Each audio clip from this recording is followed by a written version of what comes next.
جب وہ اپنے پروردگار کے پاس عیب سے پاک دل لے کر آئے، جب انہوں نے اپنے باپ سے اور اپنی قوم سے کہا کہ تم کن چیزوں کو پوجتے ہو، کیوں اپنی طرف سے گھڑ کر اللہ کے سوا اور معبودوں کے طالب ہو؟ بھلا پروردگار عالم کے بارے میں تمہارا کیا خیال ہے؟ تب انہوں نے ستاروں کی طرف ایک نظر کی، پھر کہا میری تو طبیعت ٹھیک نہیں ہے۔ تب وہ لوگ ان سے پیٹ پھیر کر چلے گئے۔ پھر ابراہیم ان کے معبودوں کی طرف متوجہ ہوئے اور کہنے لگے کہ تم کھاتے کیوں نہیں؟ تمہیں کیا ہوا ہے؟ تم بولتے نہیں؟ پھر ان کو داہنے ہاتھ سے مارنا اور توڑنا شروع کیا۔ پھر وہ لوگ ان کے پاس دوڑے ہوئے آئے۔ ابراہیم نے کہا کہ تم ایسی چیزوں کو کیوں پوجتے ہو جن کو خود تراشتے ہو، حالانکہ تم کو اور جو تم بناتے ہو اس کو اللہ ہی نے پیدا کیا ہے۔ وہ کہنے لگے کہ اس کے لیے ایک عمارت بناؤ، پھر اس کو آگ کے ڈھیر میں ڈال دو۔ غرض انہوں نے ان کے ساتھ ایک چال چلنی چاہی اور ہم نے انہی کو زیر کر دیا۔ اور ابراہیم بولے کہ میں اپنے پروردگار کی طرف جانے والا ہوں، وہ مجھے رستہ دکھائے گا۔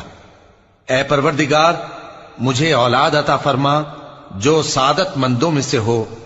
تو ہم نے ان کو ایک بردبار لڑکے کی خوشخبری دی۔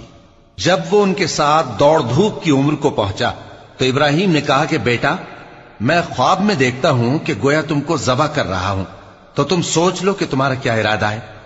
انہوں نے کہا کہ ابا جان، جو آپ کو حکم ہوا ہے وہی کیجئے، اللہ نے چاہا تو آپ مجھے صابروں میں پائیے گا۔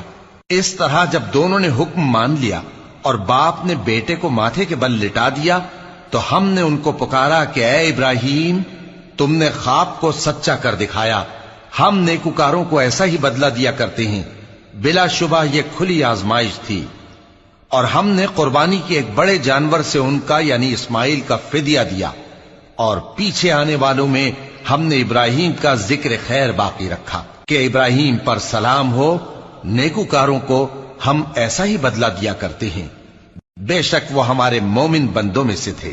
اور ہم نے ان کو اسحاق کی بشارت بھی دی کہ وہ نبی اور نیکوکاروں میں سے ہوں گے، اور ہم نے ان پر اور اسحاق پر برکتیں نازل کی تھیں، اور ان دونوں کی اولاد میں سے نیکوکار بھی ہیں اور اپنے آپ پر سراسر ظلم کرنے والے یعنی گناہگار بھی ہیں۔